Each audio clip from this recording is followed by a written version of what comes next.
what he's trying to bring on board, we can get or pick up our mantle again. Easy. We can get there. Easy. I mean, he's done it before. I mean, Ghana was one of the best. Ghana was one of the best when it comes to West African examination. So it's all about how we can put the policy into a proper perspective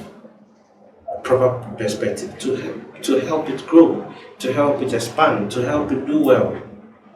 That's it. So that is what the target should be at. The man has done it before, he can equally do it again. Okay, same on education. He did mention something about the teachers training.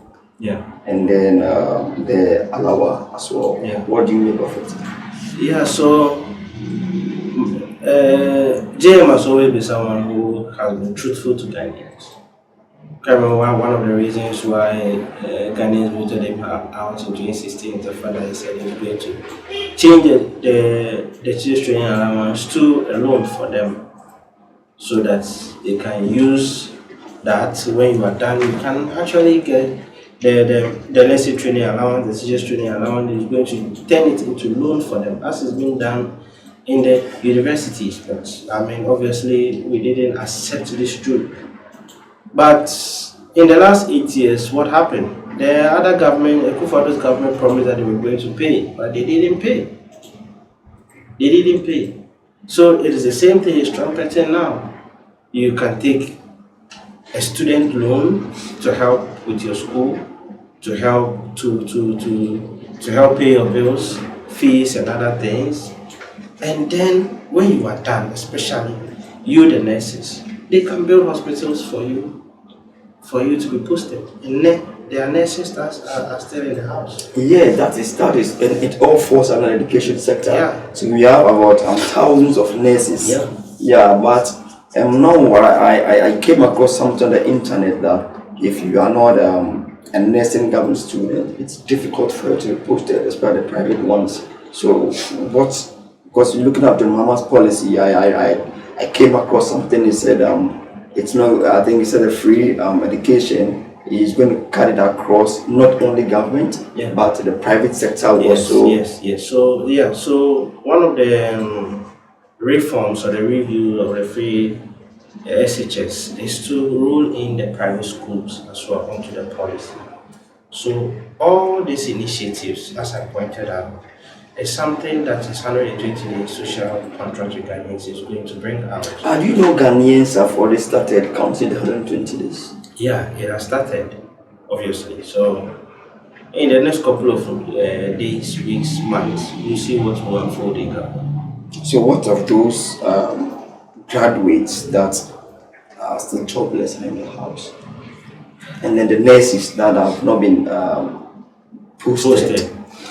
During John Dramani Mahama's swearing in, he encouraged us to have faith in his government. One of the things he stressed on is the promise that is going to create jobs for us, the youth. The 24-hour economy is going to create jobs. The juvenile policy is going to create jobs. The national apprenticeship policy is going to create jobs. Basically, the manifesto of the NDC was carved around job creation. And so, if it's about jobs alone, I have total trust and confidence in the fact that this Mahama's administration is going to create enough jobs for all of us. Okay, still on education, the education policy. I think before Mahama came to power during his campaign, he did mention something about this, a whole lot of subjects we treat at school. He did mention something that it's a waste of time. So you look at where you want to, assuming you want to be a carpenter, there's no need going to do designs and doing this religious and moral. I just go straight to. So that is the National Apprenticeship Program that I just talked about. So under this policy, you are going to be trained for various types of handling. But do you think this thing is going to help? Yes, it will. I mean, most of the European countries develop at the back of these skills.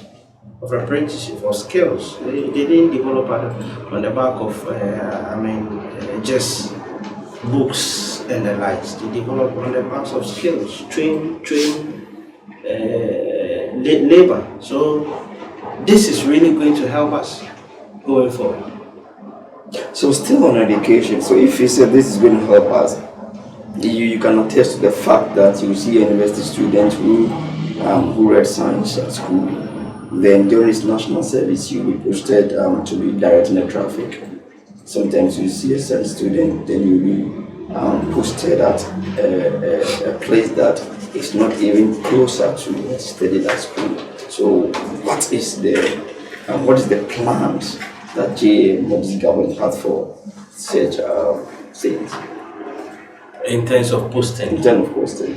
Well, it's unfortunate. No, but have you noticed that then? Yes, indeed, I have. I mean, national service might not necessarily be that you do it at your field of studies. It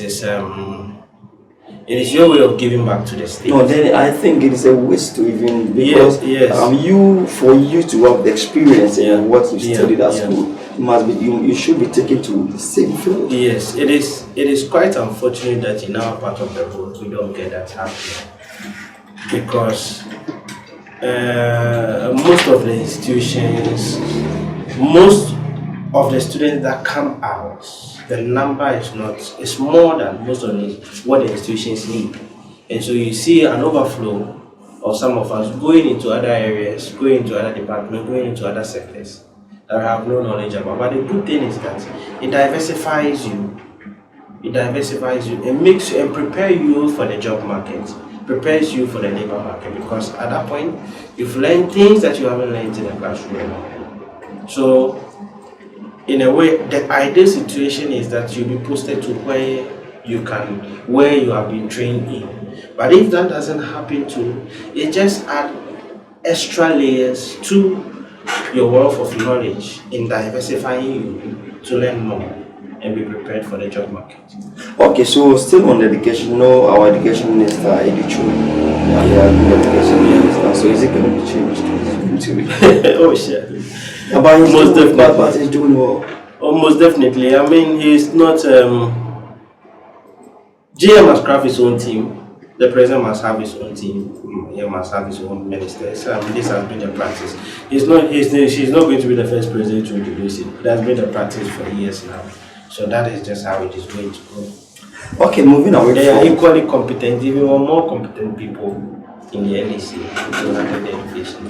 So moving away from the education, let's talk about one thing that baffles the mind of Ghanaians and which the opposition parties have been complaining about. They say it's already in existence, you can hear them. That is the 24-hour economy. Yeah. So I want us to know more about the 24-hour economy. Okay. When we say 24-hour economy, that 24-hour economy, what does it mean? So the 24-hour economy is an economy that moves around the clock. So it's an economy that doesn't sleep. It doesn't mean that because the economy doesn't sleep, people don't sleep. People sleep. If you go to other jurisdictions, they call it the night economy. We are terming it the 24-hour economy. It is not an alien economy. It's an economy that has been in existence for decades. I mean, the West practices it, Europe practices it. I mean, across the world, Australia, all of them, they practice it. It is now that, I mean, the NDC government is bringing it into our system. But they said it's already in existence. Yes, that is people who want to be diabolic. Because Ghana is not practicing a 24-hour economy. If an economy is 24 hours, but most companies work morning, they run shift morning, afternoon, and night. So yes, it keeps rotating. Yes, true, but that is not a 24-hour economy. So it is not backed by a deliberate policy. So that's why we know that policy. Yes, an economy becomes 24 hours, but it is a deliberate policy instituted by the government. So if I run a shop, I run a business and I'm operating from morning to the next day, it doesn't mean that the Ghanaian economy is, it doesn't mean that the Ghanaian economy is 24 hours.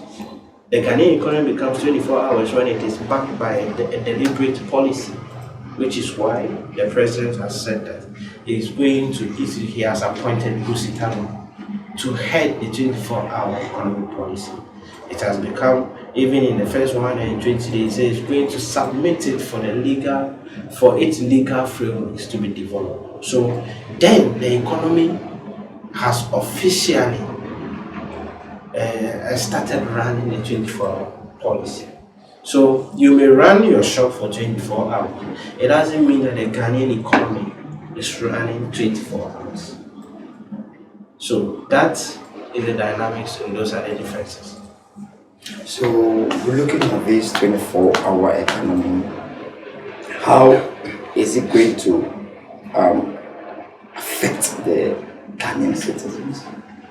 Great. I mean, we've talked about the 24-hour economy throughout the period of the campaign. What it's going to do, we call something the Formula 133. One job, 3 people, 3 shifts. So even that in this sense alone is job creation for a chunk of people. Because if you have one job and 3 people are running it means the job has multiplied, the number of people has multiplied, the number of people have increased. So if you voluntarily roll on private companies to come on board and undertake and sign on to this policy, and all these companies are running the Formula 133, look at the number of jobs they are going to create, productivity, and service they are going to create for the Ghanaian. So is it going to be regulated by the government, meaning the private sector? Sure. Is it going to be regulated by the government, yes, or they will do their own thing? Yes, it is going to be regulated by government based on the agreement that you go. You know, the private sector is going to go into an agreement with government and say that this are the terms of government for you to come under the 24-hour economic policy. These are the benefits you get. This is your end. This is the end of your agreement, what you must fulfill at the end of your agreement. And this is what I must do as a government also at my end. So it's a two-way affair. It's not only government, but the private sector is also going to have a role to play. So in the regulation, in regulating all these things, I don't think Ghana is lacking behind when it comes to salary regulations.